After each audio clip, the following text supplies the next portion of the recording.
इज्जत न गई है अपने देश की, शान पे मरो है, इज्जत न गई है अपने देश की। धन्य है महान पुरुषों, हमारे देश की आन शान कब नहीं होने दी। हमारी देश की महिलाओं ने, हमारे देश की देवियों ने श्री कृष्ण यादव जी नंगला जगत से 101 रुपया भेज रहे हैं। भगवान सुख और शांति दे। परीक्षित जी, लक्ष्मी बाई कौन देखो अमर करी गई झांसी, लक्ष्मी बाई जो अमर कर गई झांसी। रुक जाओ। लक्ष्मी बाई ने बहनाओ हमारे आपके पीछे अंग्रेजों से तलवार चलाई थी, अपना बच्चा पीठ से बांध करके। क्यों? हमारे देश को आजाद करने के लिए। लेकिन माफी चाहेंगे, थोड़ा अंतर हो गया पहले की लक्ष्मी में आज की लक्ष्मी में। पहले की लक्ष्मी तलवार चलाती थी, आज की लक्ष्मी ज्यादा मोह चलाती है, बस और कोई अंतर नहीं है। लक्ष्मी बाई को देखो अमर करी गई झांसी, और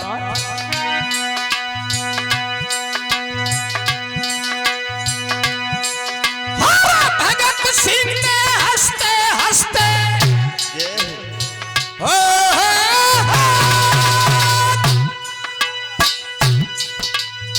भगत सिंह ने हंसते हंसते करवल डारी फांसी, हंस के देश पे मरो, इज्जत नहीं गई है अपने देश की। भारत शान पे मरो है, इज्जत नहीं गई है अपने देश की। भारत शान पे मरो है, इज्जत नहीं गई है अपने देश की। और सुना परीक्षित जी, एक महत्वपूर्ण बात मैं आपको बता रहा हूं। परीक्षित जी, भगत सिंह जब बहुत छोटे थे अपने माता पिता से कहा करते थे, पिताजी ओए खेत में खेती ना करो, फसल ना बो, और सुनो, अरे खेती करने भगत सिंह जब माता पिता से बोला, क्या बोले? मका बाजरा कोई मत भाइयो, मका बाजरा कोई मत भाइयो, बम के गोला। मका बाजरा कोई मत भाइयो, बम के गोला। मका बाजरा कोई मत भाइयो। भगत सिंह कहा करते थे खेत में बम के गोला बाओ, क्योंकि हमें अंग्रेजों से लड़ाई करनी है। भैया लेकिन मेरे प्यारे भक्तों, एक बात याद रखना, भगत सिंह हंसते हंसते फांसी लगा करके मर गए, लेकिन भगत सिंह परीक्षित जी अपने जीवन में एक बार रोए थे। एक बार कब रोए? जब भगत सिंह के गुरु स्वामी दयानंद को अंग्रेजों ने जहर दे करके भगत सिंह के सामने तड़पा तड़पा के मार दिया था, तब भगत सिंह बहुत रोए थे। परीक्षित जी,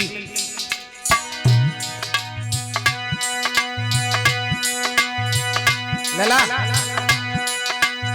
हरा भरा वीरों से हरदम प्यारा हिंदुस्तान रहा, और सब देशों से देश हमारा भारत ही बलवान रहा। हमारा भारत ही बलवान रहा।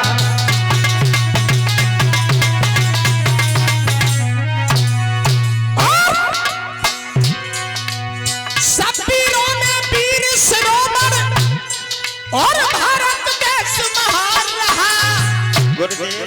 हरा भरा वीरों से हरदम भारत ही बलवान रहा।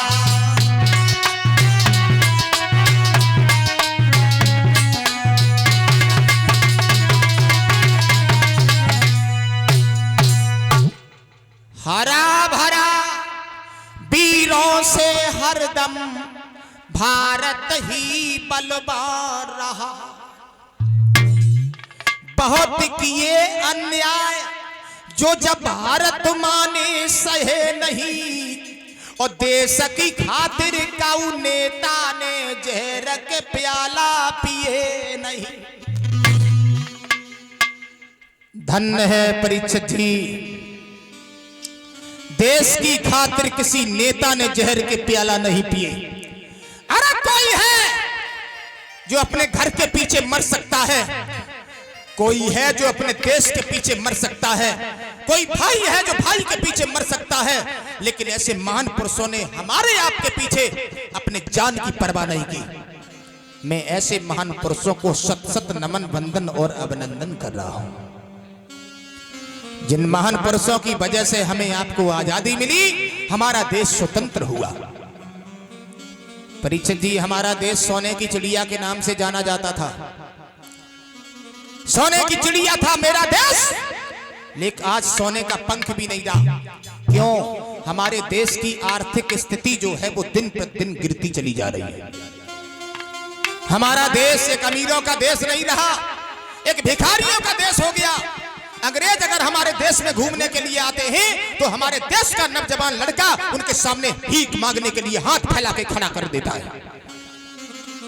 अंग्रेज कहते हैं वो भारत एक अमीरों का देश नहीं रहा, एक गरीबों का देश हो गया। मैं सभी भाइयों से एक निवेदन करना चाहूंगा, किसी के सामने अपना हाथ नहीं फैलाना, मेहनत मजदूरी करके अपने पेट को भर लेना। हमारे देश की गरीबी परीक्षित जी क्यों बढ़ती चली जा रही है? क्योंकि हमारे देश में लोग खाने में लगे हुए हैं, जिसको जो मिल जाता है वो वही खा लेता, हमें दुनिया से मतलब नहीं। अरे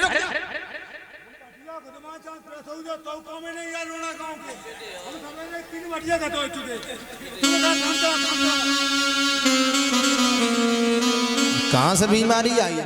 पकड़े रखो।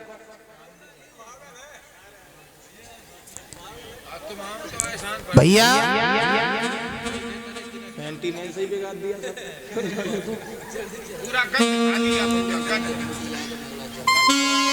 श्रीमान बंटी यादव जी नंगला जगत से 201 पत्र मुद्राएं भेंट कर रहे हैं। भगवान सुख और शांति दे। जो हमारे संतोष भैया की सपुत्री हार डाल करके हमारा सम्मान कर रही हैं, भगवान उनके सुहाग की रक्षा करे, भगवान सुख और शांति प्रदान करते रहे।